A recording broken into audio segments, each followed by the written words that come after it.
राम कुंवर मनोहर विजय बड़ी कीरत अति कमनी पावन हार बिरंच जनो रचो न धनु दमनी। लखन श्री रामचंद्र की जय।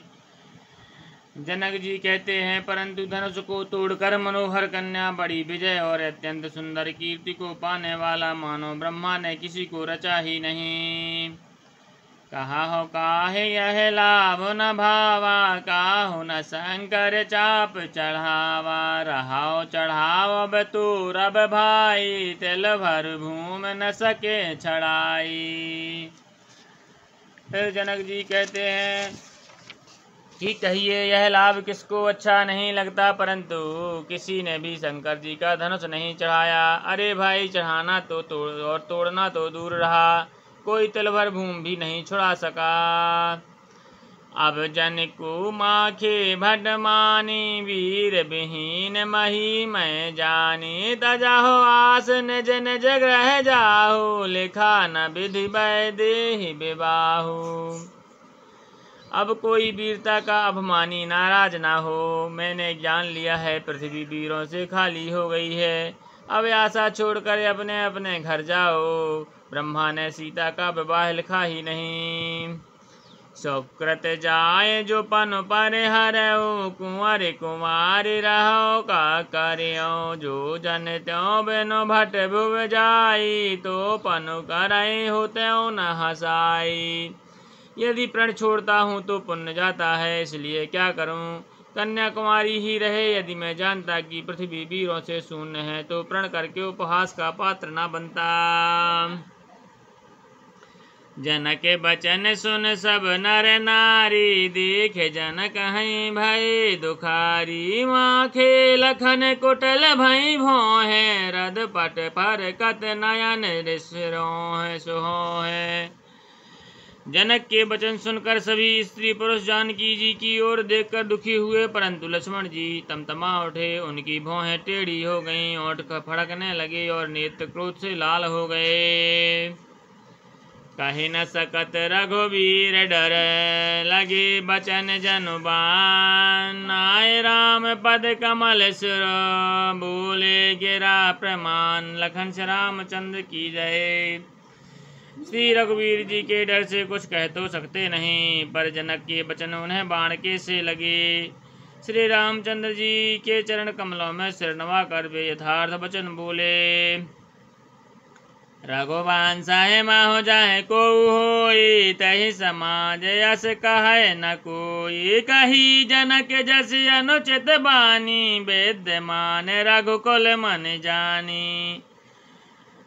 रघुवंशियों में कोई भी जहाँ होता है, उस समाज में ऐसे वचन कोई नहीं कहता, जैसे अनुचित वचन रघुकुल शिरोमणि श्री रामचंद्र जी को उपस्थित जानते हुए भी जनक जी ने कहे हैं। सुनहु भानु कुल पंकज भानु, कहो स्वभाव न कछु अभिमानु। जो तुम्हारे अनुशासन पाओ, कंदो के यव ब्रह्मांड उठाओ। हे सूर्यकुल रूपी कमल के सूर, सुनिए, मैं स्वभाव से ही कहता हूँ, कुछ अभिमान करके नहीं। यदि आपकी आज्ञा पाऊँ तो मैं ब्रह्मांड को गेंद की तरह उठा लूँ।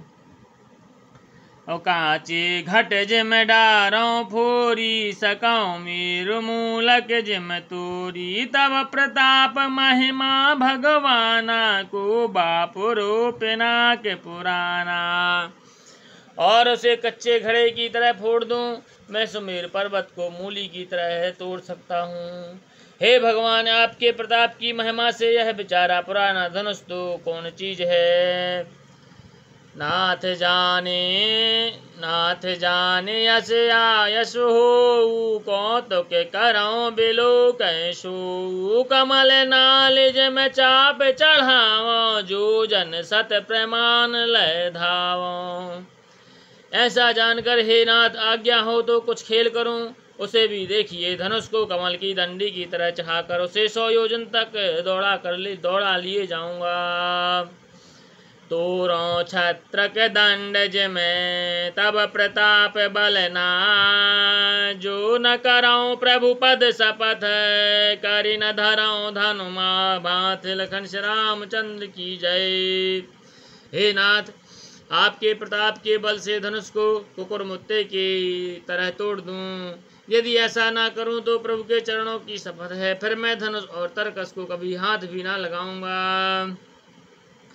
लखन सकोप बचन जे बोले, डगमगाने महिदय गज डोले। सकल लोग सब भूप डराने, सिय ही हरस जनक सकुचाने।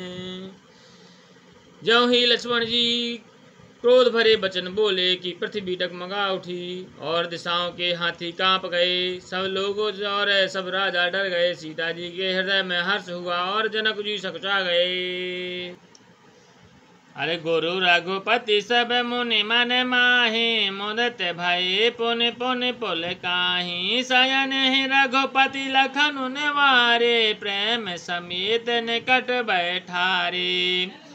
गुरु विश्वामित्र जी, श्री रघुनाथ जी और सब मुनि मन में प्रसन्न हुए और बार बार पुलकित होने लगे। श्री रामचंद्र जी ने सारे से लक्ष्मण को मना किया और प्रेम सहित अपने पास बैठा लिया। विश्वामित्र समय शुभ जानी, बोले अति स्नेह मैं बानी। उठो राम भांजहो भव चापा, मेटहो तात जनक परितापा।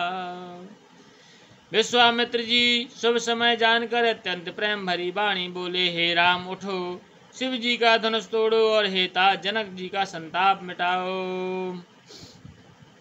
सुन गुरु बचन चरण सिर नावा, हरस विषाद न कछु और आवा। ठाणे भय उठ सहज सुभाए, ठवन जुबा मृग राज लजाए।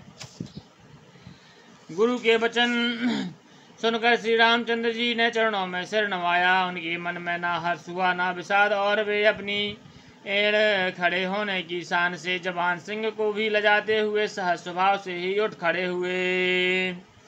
उदित उदय गिरि मांच पर, रघुबर बाल पतंग। बिकसे संत सरोज सब, हर से लोचन भृंग। लखन श्री रामचंद्र की जय, उमापति महादेव की जय, पवन सुत हनुमान की जय, गोसाई तुलसीदास की जय, बोल भाई सब संतन की जय।